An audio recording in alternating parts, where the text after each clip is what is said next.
अब आप हमें एक बात बताइए, इस देश में बच्चियों को बचाने के लिए अब एक बड़े क्रांति की जरूरत है। छात्रवृत्ति, वृद्धा पेंशन हो गया खत्म, अब सेक्स पेंशन, सेक्स भत्ता की शुरुआत। तो मैं सरकार से आग्रह करता हूं कि इन मुद्दों को अविलंब आप या तो रोकिए, या सवाल बच्चियों के लिए अभिशाप हो गया है। 5,000 से नीचे कहीं भी गैस सिलेंडर नहीं। कॉमर्शियल को गैस सिलेंडर सरकार ने घोषणा कर दी कि अभी हम नहीं देंगे। अब युद्ध रुक भी जाए तो ये महंगाई हमको 5 साल बर्बाद करेगी, क्योंकि सारी फैक्ट्रियां नष्ट हो गई है जिससे हमको मिलता था। इसीलिए सरकार से मैं कॉमर्शियल बच्ची और बच्चों के गैस के लिए मांग करता हूं, और मुनाफाखोरों और ब्लैक मार्केटिंग जो हुई है, जिसके चलते 5,000, 8,000 में गैस मिल रहा है, सरकार से मांग करता हूं। लगभग नेताओं ने इस देश की लड़कियों के साथ, बेटियों के साथ हवस का शिकार बच्चियों को बनाया।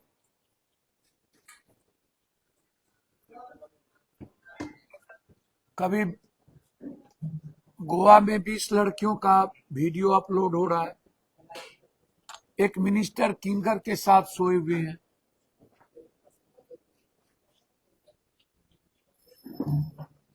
एक ऐसी लड़की जिसने मोदी नामा लिखा,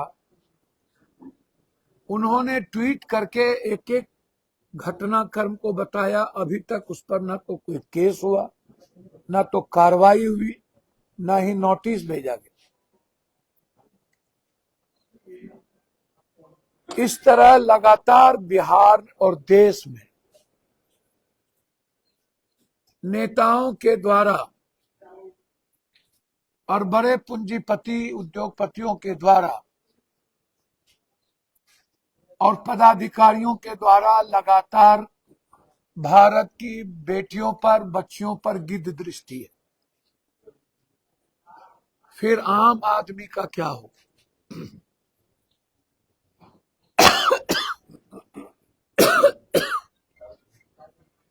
हम लोग नैतिक मूल्य को खो चुके हैं।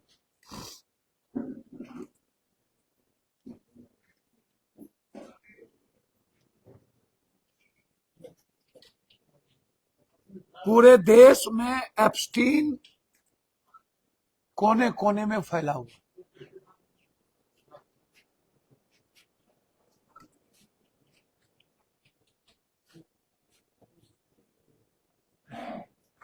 प्रज्वला से लेकर के उज्ज्वला तक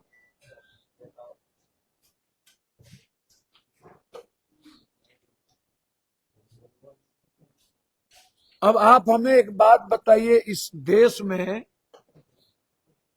बच्चियों को बचाने के लिए अब एक बड़े क्रांति की जरूरत है।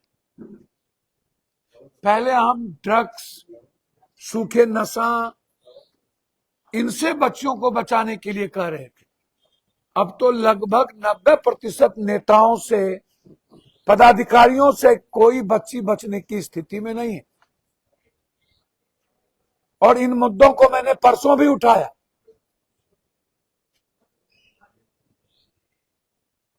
अब हमें लगता है इस बात का हम सबको घोषणा कर देना होगा कि बेरोजगारी भत्ता छोड़िए, सेक्स भत्ता की शुरुआत करिए।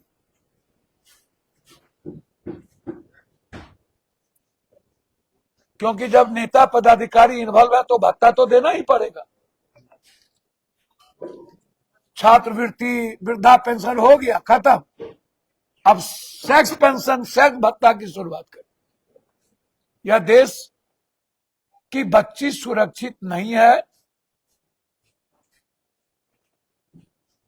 मैंने कहा कि स्पीडी ट्रायल हो, चाहे वो नेता हो, चाहे नेता का तो 1 महीने के अंदर स्पीडी ट्रायल करके उसको फांसी की सजा। अब पूरे देश में यह चर्चा है कि कोई भी महिला यदि राजनीति में आएगी तो रूम होके गुजरना पड़ेगा। इससे बड़ा दुर्भाग्य क्या हो सकता है? ये मेरी मां बहनों के लिए गाली है। पिक्चर में जाइए, तब बिस्तर से निपटिए। कॉस्टिंग कॉच होगा,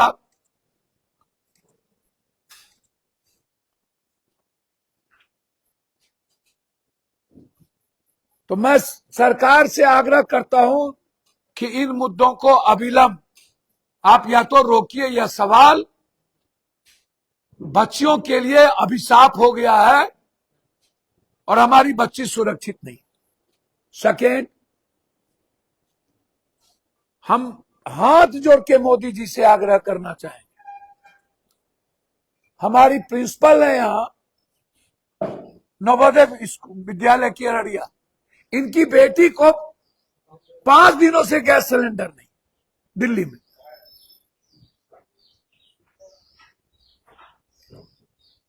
लाठी चल रही है दिल्ली में, 5 किलोमीटर का लाइन लगा हुआ है दिल्ली में। मैंने इतना अनुशासित लाइन जिंदगी में नहीं देखा।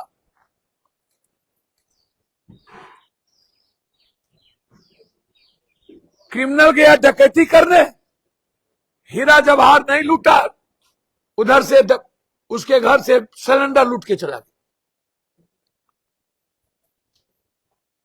5,000 से नीचे कहीं भी गैस सिलेंडर नहीं। कॉमर्शियल को गैस सिलेंडर सरकार ने घोषणा कर दी कि अभी हम नहीं देंगे। हम सरकार से पूछना चाहते हैं, रेहड़ी, चाउमीन, पूरी सब्जी, लिट्टी चोखा, गोलगप्पा, ऑमलेट, ये जो करोड़ों इस कंट्री में अपनी जीविका जी रहा है, उसको आप सिलेंडर नहीं देने की घोषणा कर चुके। आप बताइए कि उसकी जीविका का क्या होगा।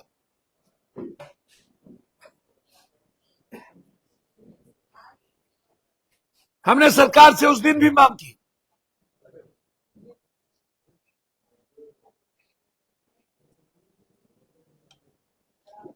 तेल का दाम बढ़ गया, दवाई 4 गुना ज्यादा हो गया, महंगाई हर चीज की बढ़ गई।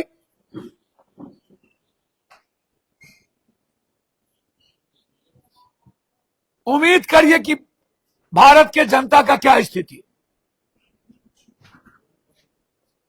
भारत की जनता का क्या दोष है। मैं प्रधानमंत्री जी से जानना चाहता हूं, नेता, पदाधिकारी, पूंजीपति और बाबा, ये लोग तो मस्त हो जाएंगे। इन लोगों को अकूट पैसा है, सब कुछ है, लेकिन आम आदमी का क्या होगा? आम आदमी जिंदगी कैसे जिए? आम आदमी को आपने मरने क्यों छोड़ दिया? आपने कॉमर्शियल को क्यों बर्बाद कर रहे हैं? आप लगभग फैक्ट्रियों को गैस देना सप्लाई बंद हो गया। प्रधानमंत्री जी, चाहे युद्ध रुक जाए, चाहे युद्ध चलते रहे, अब तो जो बर्बाद होना था हो चुका।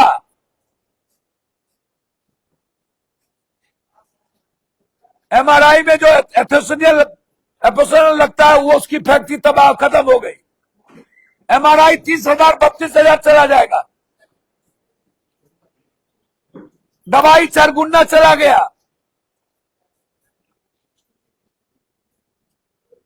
अब युद्ध रुक भी जाए तो ये महंगाई हमको 5 साल बर्बाद करेगी, क्योंकि सारी फैक्ट्रियां नष्ट हो गई है जिससे हमको मिलता था। प्रोडक्शन ही नहीं होगा, तो जब प्रोडक्शन नहीं होगा तो महंगाई कहां से कम होगी, और बढ़ेगी।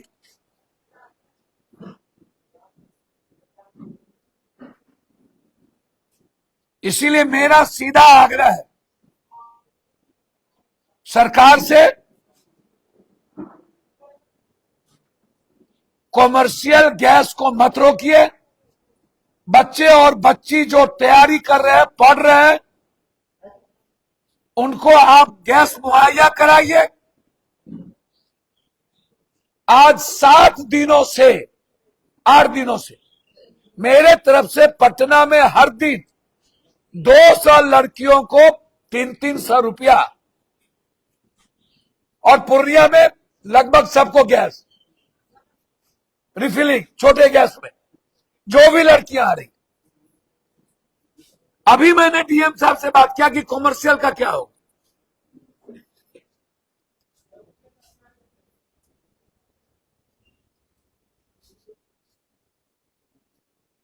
इसलिए देश की जनता संकट में है, देश की बेटी संकट में है, देश के गरीब संकट में है, देश का किसान संकट में है, देश के बच्चे और बच्ची पढ़ने वाले संकट में है। सरकार हिंदू मुसलमान में,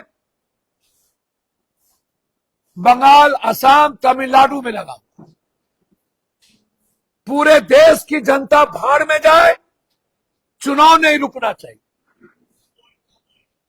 दंगा होना चाहिए।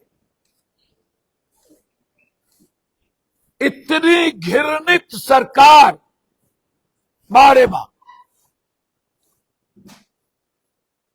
और मैं आपको आज कह रहा हूं, जिस दिन असम बंगाल का चुनाव खत्म हुआ, उसके बाद आम आदमी को भी गैस मिलना बंद हो जाए। ये आप याद रखिए, ये मैं आपको वादा कर। ये भी जो आम आदमी को 5,000 पर गैस मिल रहा है, वो भी चुनाव तक।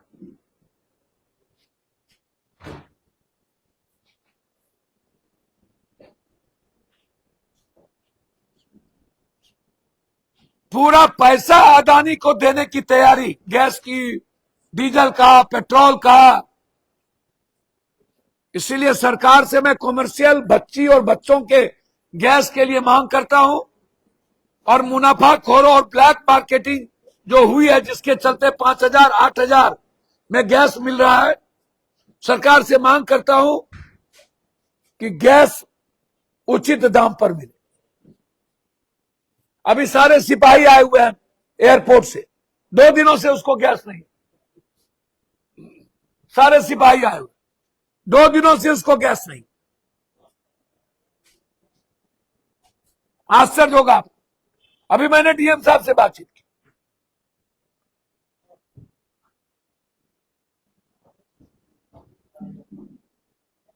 अंतिम रेलवे मंत्री ने कहा जवाब में, 23 पेज के जवाब में,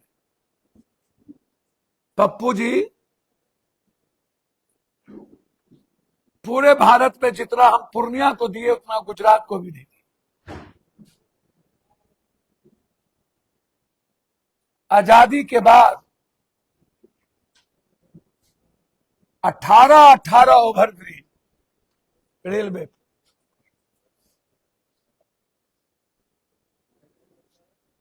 अमृत भारत, बनमनकी, पूर्णिया कोट,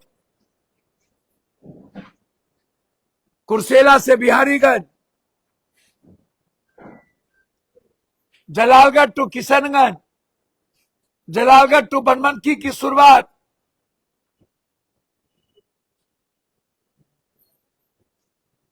हिस्ट्री में आजादी के बाद उन्होंने कितना, किस मद में पैसा डाला, किसी में 350, किसी में 1,500 करोड़,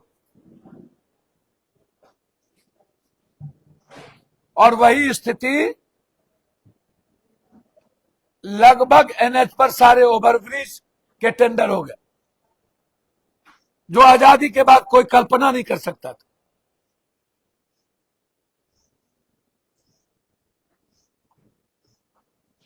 और हर दिन पूर्णिया, सीमांचल, कोसी का नाम दुनिया में सदन से सुनी जाती है, प्रत्येक दिन, प्रत्येक दिन।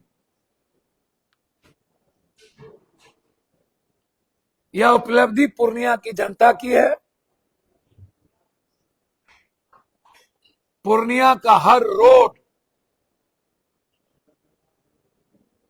एनएच से जुड़ना, हर गली रेलवे से जुड़ना, और आम जनता के राहत के लिए एनएच पर सारा, चाहे वो कोढ़ा हो, चाहे कुर्सेला हो, चाहे नौगछिया हो, चाहे हरदा हो, चाहे नेवालाल चौक हो,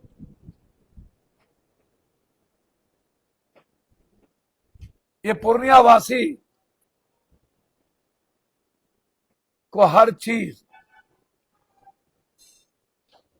आजाद हिंदुस्तान नहीं, दुनिया में आज तक 1 साल से 1.5 साल के अंदर कहीं एयरपोर्ट नहीं बनी, और भारत में सबसे ज्यादा अधूरा एयरपोर्ट का उद्घाटन किए हैं मोदी जी, 3 हिस्सा अधूरा। भारत में जितना रेवेन्यू पूर्णिया दे रहा है, जितने कम समय में आज तक इतिहास नहीं है कोई एयरपोर्ट की। ये पूर्णिया की जनता के लिए और पूर्णिया के लिए गर्व का विषय है।